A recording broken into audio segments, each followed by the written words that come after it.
I am Quantum, the man who greets the morning with coin.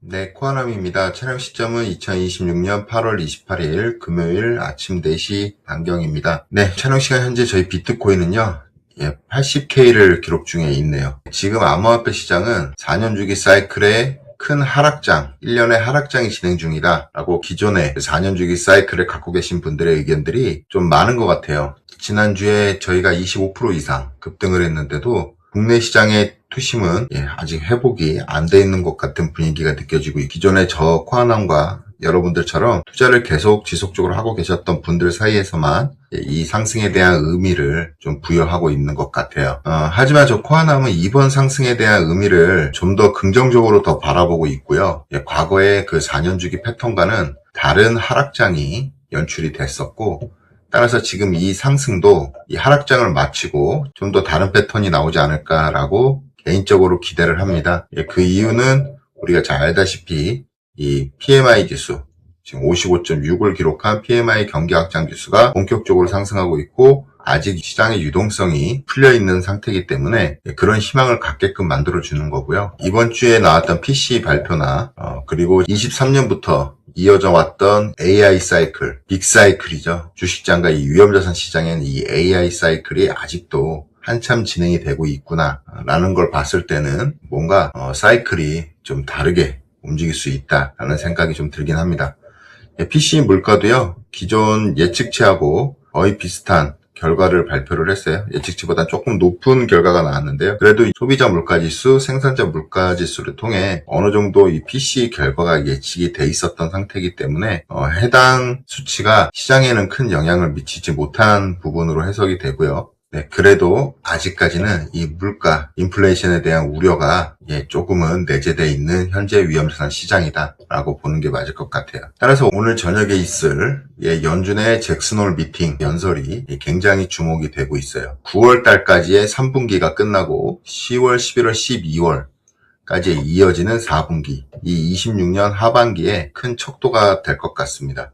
잠깐 요 부분을 먼저 좀 보고 가시면, 월린 트레이더님이 올려주신 게시물인데요. 잭슨홀 미팅을 앞두고 비트코인은 2022년 이후에 매번 30% 이상의 상승 또는 하락이 나왔었다라는 게시물을 올려주셨었어요. 하락장이었던 22년도 파월 의장일 때는 30%의 하락, 잭슨홀 미팅 전까지는 또 그만큼이 올랐었어요. 30%가 올랐다가 잭슨홀 미팅이 시작하고 나서 30%의 하락이 나왔었고, 상승 기간이었던 23, 24, 25년도에는 각각 30% 이상씩의 상승이 나왔었다. 그리고 26년, 지금 현재 오늘 저녁으로 예정되어 있는 워시의 발언 이후에 비트코인은 상승으로 갈지 하락으로 갈지 그 기로를 앞두고 있는 거죠. 여기서 우리들은 레버리지를 축소를 하고 이 큰 변동폭이 나오는 것에 대비를 하자라는 얘기입니다. 이게 위로 30%를 가면 너무 좋겠으나, 반대로 22년과 같이 아래로 30% 가까이 떨어지면 우리 다시 반등했던 이 상승폭을 전부 다 반납을 하게 되는 것이죠. 해당 부분에 대한 경고를 좀 해주셨던 부분이에요. 현재 미국 3대 지수는 상승으로 장이 마감할 기세가 보이고요. 엔비디아 실적이 있었죠, 어제. 근데 엔비디아가 지속 성장이 가능한 시장의 예측과 애널리스트들의 분석, 그 다음에 CEO의 발언 등으로 인해서 이 AI와 반도체 시장이 쉽게 꺾이지 않았음을 시장에 비춰줬죠. 그래서 지금 보게 되시면 미장은 어제 많이 올랐던 다른 섹터들은 조정이 좀 나오고 있는 부분이고요. 반대로 반도체 부분과 소프트웨어 부분의 큰 상승이 지금 이 시장을 이끌고 있다 라고 보고 있고요. 여기서 한 가지 더 추가적인 팁을 드리자면, 제가 말씀드렸던 게 있어요. 데이터 트랙에 가셔서 이 D램의 현물 가격과 랜드 메모리의 현물 가격이 2달 연속 이 급등을 한 현물 수요가 꺾인다면 전체적인 큰 그림에 이 반도체 사이클과 AI 사이클의 조정을 좀 염두해야 된다 라는 말씀을 드렸던 적이 있는데요. 보시다시피 지금 7월까지 마감이 된 현재 현물 가격은 지속적으로 상승을 하고 있는 모습을 우리는 확인할 수가 있죠. 이 데이터를 통해서. 따라서 이런 상승에 동반돼서 상승했던 우리 위험자산 시장은 아직은 더 상승의 여력이 남아있다라는 긍정적인 모습을 확인할 수가 있습니다. 우리 X에서 이 게시물 한번 보고 갈게요. 마이클 세일러가 어제 재밌는 영상을 올렸어요. 영상에선 더 많은 배열을 보내주세요 라는 제목의 영상입니다. 잠깐만 보실게요. 세일러가 곰들을 때리고 있죠. 본인 스스로 굉장히 액션파적인 모습을 보이고 굉장히 거치게 베어 곰들을 패고 있는 영상. 이 영상을 보면서 느끼는 게 세일러 또한 이번 상승을 통해서 다 같이 시장 참여자들 모두가 환호를 하고 이제 상승장으로 가는 분위기가 연출됐으면 좋겠으나 아직도 주변에 많은 이 하락을 보시는 베어 투자자들이 많다는 걸 본인 스스로도 지금 느끼고 있는 것 같아요. 이 영상에서처럼 많은 곰들이 튀어나왔었잖아요. 그래도 우리는 이긴다. 그 많은 곰들을 자기는 무찌르고 이 상승세를 나갈 것이다 라는 굳은 의지를 좀 보여주는 것 같습니다. 그래서 저 코아남이 하고 싶은 얘기는 오늘 영상은 조금 긍정적으로 바라보시는 분들이 좀 보셨으면 좋겠어요. 계속적으로 다른 인플루언서 분들이나 기존에 비트코인 사이클을 겪으셨던 분들에 한해서는 이 4년 주기 사이클이라는 거에 대해서 기본적인 이 폼을 아직은 버리지 못했고 결국은 이 사이클대로 올 연말까지는 하락이 나올 것이고 최연말에는 비트코인의 저점을 볼 것이다 라는 의견이 지배적인 거예요. 근데 만약에 지금 차트를 보고 계신데 주봉 차트예요. 이번 주는 잠깐 쉬어가는 모습의 양봉이 나오고 있습니다. 근데 곧 이어서 우리가 강력한 저항으로 보고 있던 이 82K를 넘길 수도 있을 것 같아요. 이 82K를 넘긴다면 이 이후에 우리 실질적으로 전고점 지난 126K까지는 약 50%의 상승이 남아 있습니다. 따라서 지난주에 나왔던 이 25%짜리 장대 양봉의 캔들이 다음 주에 연출이 된다면 모두의 예상을 뒤엎고 이게 연출이 다시 한번 된다면 100K 부근까지도 한순간에 돌파를 할 수가 있는 거예요. 아무도 모르는 부분이에요. 제가 주식시장에서 캔들 매매할 때 가장 좋아하는 종가 베팅을 말씀드리면 이렇게 장대 양봉이 쓴 이후 한 번 쉬어가는 타이밍. 그래서 예를 들어서 상한가가 나온 종목이 다음날에 상한가 종가 위에서 잠깐 쉰다. 그럼 저는 종배를 많이 들어가거든요. 그러면 거의 대부분 그 다음날 급등이 나오더라고요. 이런 종가 베팅 패턴도 있다라는 걸 봤을 때 이런 가능성을 전혀 배제할 수는 없어요. 그리고 3개월짜리 캔들로 보셔도 지금 이 하락하는 음봉을 장악하는 3개월 분기상 캔들이 발생을 한 상태예요. 이 캔들의 길이가 꽤 크다. 따라서 그동안 비트코인 역사적인 고점들이 이었을 때 대략 이 빨간색 선이 이제 140K, 150K 부근이 되는 거예요. 어떤 퍼포먼스가 우리 비트코인이 나올지 모르겠지만 하단에 보시는 보조 지표들 또한 이제 막 상승하는 국면들로 가고 있죠. 따라서 이런 부분도 이제 하반기에 나올 4분기 그리고 내년에 1분기까지 이 상승이 이어질 수도 있는 긍정적인 상황으로 좀 바라보고 시장에 좀 임했으면 좋겠다. 라는 생각을 좀 합니다. 다른 대형 유튜브나 모르겠어요. 저 코아남 영상을 계속 꾸준히 보신 분들은 저는 이 하락장 내내 꾸준히 방송을 했고 지금 이 상승이 와서 영상을 올리는 그런 유튜브가 아니라는 건 이미 다 아실 것이고 기존의 대형 유튜버들 사이에서 이번 26년은 하락장으로 마감을 할 것이다 라는 의견이 대부분이죠. 너무 그런 매몰리즘에 휩싸이지 마시고 이런 상승도 나올 수 있다. 마치 이때처럼 긴 장대 양봉에 2분기 연속, 즉 6개월간 이런 상승도 나올 수 있는 걸 충분히 감안을 해보자 라는 긍정적인 의견 오늘은 좀 드리고 싶어요.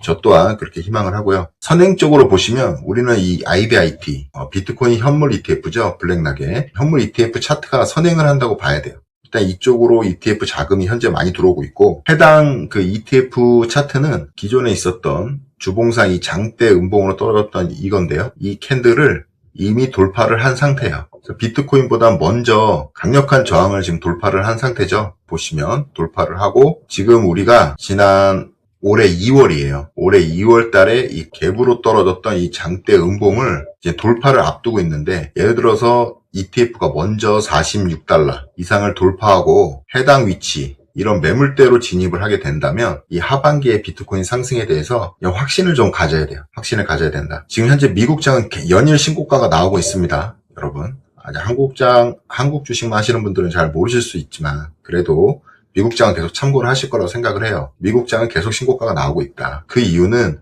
지금 시장의 유동성이 많이 풀려 있지만 4분기에 그 유동성이 더 풀릴 것이라는 시장의 기대감이 반영이 되고 있는 현재 상황이에요. 그래서 또 비트코인이 이렇게 반응하는 이유도 이 달러 부분에 대한 가치 하락, 즉 달러 인덱스 부분에 대한 하락이 이제 발생을 하지 않을까 라는 기대감에서 위험자산 시장이 지금 반응을 하고 있는 겁니다. 시장은 이렇게 긍정적인 모습으로 흘러가고 있으니 우리 비트코인 암호화폐를 투자하시는 분들은 더욱더 자신감 있게 기존의 4년 주기 사이클러들의 이 하락 주기론보다는 본인의 신념대로 더욱더 자신감 있게 투자를 해보자 라는 의미로 영상을 다시 한번 찍습니다. 네, 일단 업비트에 보시면 알트코인들 같은 경우에는 큰 상승이 나왔지만 이미 워낙 많이 떨어져 있기 때문에 큰 가뭄이 안 오실 거예요. 예를 들어서 제가 알트코인 같은 경우에는 업비트상 주봉에서 20주, 이 노란색 선이죠. 20주 이평선 위로 올라탔을 때 주목을 해보자. 그리고 우리는 매도를 언제 쳐야 되냐?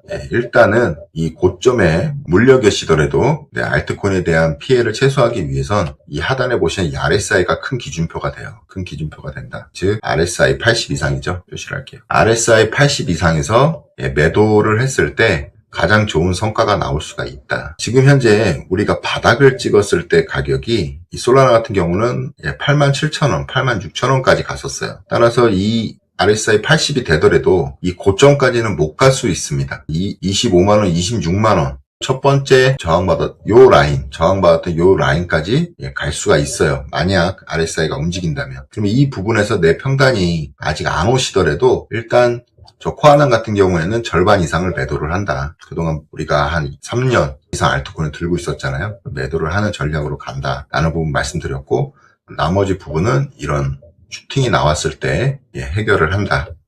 라는 부분으로 말씀을 드렸어요. 이런 솔라나 같은 메이저 코인을 갖고 계신 분들은 그래도 조금 스트레스가 덜할 것이에요. 상대적으로 24년도에 큰 상승을 보였던 이런 미나 코인 같이 시총이 작은 코인들에 투자를 하신 분들도 많을 거예요. 저 코아남도 마찬가지로 시총이 작은 코인들을 들고 있는데 그 수익률이 뭐 마이너스 90, 80 너무 안 좋아요. 하지만 우리가 시장 상황을 비트코인이나 이더리움 가격도 보고 또 다른 지표들을 보고 알트코인에 대해서 어떻게 대응을 할지 결정을 해야겠지만 그래도 우선적으로 1차적인 슈팅, 즉 RSI 80 부근에 왔을 때는 내 가격이 도달을 못하더라도 일단은 어느 정도 매도는 진행을 할 것이다. 그리고 나서 리스크를 좀 줄여놓고 현금을 확보한 뒤에 다시 비트코인이나 이더리움 또는 알트코인들의 진정한 불장이 나올 수도 있겠죠. 그때 그 손실액을 만회를 하겠다. 라는 전략으로 가시는 것도 좋으실 것 같아서 말씀을 좀 드려봅니다. 자, PPT를 좀 볼게요. 코인텔레그래프에서는요, 크립토컨토의 CEO 주기영 대표가 비트코인 약세장이 끝났다라고 얘기를 했어요. 이분은 많이 예측이 틀리고 많이 욕도 먹고 하시는 분이지만 결과적으로 그 선행자예요. 선행하는 데이터들을 보여주면서 이제 그 앞으로를 어떻게 준비를 해야 된다라고 얘기를 하는 분이죠. 그래서 잘 틀리는 거예요. 선행해서 미리 예측해서 말하기 때문에. 그래서 이 크립토컨트에 보면 불마켓 사이클 인디게이터라는 걸 올려줬어요. 게시물에. 이제 이 큰 하락을 맞추고 이제 상승으로 가는 이 캔들이 떴기 때문에 인디게이터가 떴기 때문에 이제 상승으로 갈 수 있는 분위기가 조성이 됐다라는 걸 보여주는 거죠. 온체인 데이터의 대표 주자죠. 글래스노드에서. 아까는 크립토컨트, 그다음에 이번에 글래스노드에서도 마찬가지 얘기를 합니다. 지난주에 나왔던 숏 청산은 사상 최대 규모였다라는 부분을 온체인 데이터로 게재를 해줬고요. 이 해당 구간에서 실제적인 실물 자금들이 유입이 많이 되었다. 그래서 저점 대비 26%의 급등세를 일으켰고 올해 들어서 가장 강력한 ETF가 유입이 됐고 거래소에서는 코인이 유출이 됐고 모든 호스트의 지갑, 축척이 그 예다. 스테이블 스테이킹 또는 해당 코인들의 지갑 사이트를 얘기하는 거겠죠. 그래서 현재 무슨 일이 벌어지고 있는 걸까요? 라는 의문을 게재를 합니다. 공급량에 대한 압박이라는 제목으로 올린 거예요. 이제 거래소에서 코인들이 빠져나가고 있고 ETF의 강력한 수요로 인해서 코인 부족 현상이 나타날 것이다. 밤감기라는 타이틀로 해당 4년 주기가 만들어진 거죠. 이 밤감기에 전에도 이미 채굴량이 잘 아시다시피 얼마 남지 않았어요. 그래서 반감기란 부분이 굉장히 퇴색될 수도 있는 현재 상황이고 이런 공급 쇼크는 반감기가 아니어도 이제 실질적으로 이 시장에 많은 비트코인들이 풀려있기 때문에 그 비트코인들이 어디로 움직이고 또 비트코인들이 또 어떤 손바뀜을 하느냐에 따라서 반감기와 같은 효과도 나올 수 있을 거다 라고 저는 봅니다. 애쉬 크리토님은 이 알트코인에 대한 얘기를 했어요. 근데 지금 알트코인이 급등이 못 나오는 이유는 잘 아시죠? 이제 여러분들이 다 아실 겁니다. 비트코인으로부터 시작되는 상승, 그리고 이더리움과 메이저 코인, 솔라나 리플 같은 메이저 코인들의 상승 쪽으로 먼저 1차적인 수급이 쏠려요. 그렇게 되면 아시다시피 비트코인 도미넌스가 지금 현재 60 이상을 기록하고 있죠. 이렇게 도미넌스가 높을 때, 비트코인만의 강세장이 펼쳐질 때는 알트코인으로 수급이 흘러들어오기가 힘들죠. 그런 부분을 설명을 한 거고요. 이 차트에서 보시는 이런 구간까지도 진입을 해야지 갈 수가 있다라는 부분을 우리가 알 수가 있어요. 먼저 도미넌스가 선행을 해서 상승 국면에 가 있어야 될 것이고, 이 자금이 비트코인과 메이저로 쏠렸던 자금들이 다른 코인들로 순환되는 모습이 나와야 이 도미넌스가 하락을 하겠죠. 그리고 그때 나오는 특징 중에 하나는 이더리움의 상승이죠. 알트코인들 중에서 가장 시총이 큰 이더리움이 상승을 해줘야 이 도미넌스를 진정으로 끌고 내려갈 수가 있을 것입니다. 아직 그런 순환 매장이 보이지 않는다라는 부분의 내용이고요. 마크님은 저희가 그동안 봐왔던 부분을 다시 한번 상기를 시켜주네요. 러셀 2000, 미국의 소형주죠. 이 소형주가 계속적으로 상승을 하고 있어요. 이 소형주의 지수인 러셀 2000이 지속적으로 고점을 갱신을 하고 있습니다. 우리가 과거 알트코인 사이클이 나왔을 때마다 먼저 선행적으로 이 러셀 2000이 고점을 갱신하고 앞으로 나아갔던 모습들을 우리가 볼 수가 있어요. 따라서 이 선행적으로 움직였기 때문에 지금 현재 알트코인 마켓 갭하고의 차이가 꽤 많이 나 있다. 엄청 나 있는 거죠. 이 정도 이렇게 나 있는 거예요, 갭이. 이런 갭을 매끄러 갈 날이 머지 않았다라고 얘기를 하는 겁니다. 저 또한 그렇게 보고 있어요. 과거의 데이터, 그리고 과거의 사이클을 완전히 무시할 수는 없어요. 해당 부분들로 과거 자금의 흐름이 돌았던 적이 있기 때문에, 그리고 그렇게 해왔기 때문에 이번에도 그런 부분은 되풀이 된다. 네, 오늘 준비한 영상은 여기까지고요. 비트코인이 지금 현재 80K인데요. 이제 85, 90K, 100K 부분까지 가게 된다면 이 비트코인을 투자하신 분들은 이제 거의 다 수익권으로 전환이 되실 거예요. 따라서 그 뒤에 나오는 알트코인들의 상승이 동반이 돼야만 여러분들 계좌가 더 회복이 되겠죠. 일단 지켜보자고요. 우리 다시 한번 이제 비트코인 상승이 시작이 된 한 주가 지난 시기이기 때문에 섣부른 매수 매도보다는 좀 시장을 지켜보시고 조금 중장기적인 매수 매도 계획으로 여러분들이 임했으면 좋겠습니다. 주말 잘 보내시고요. 해당 영상이 도움이 되셨다면 구독, 좋아요, 알림 설정 꼭 부탁드리겠습니다. 감사합니다.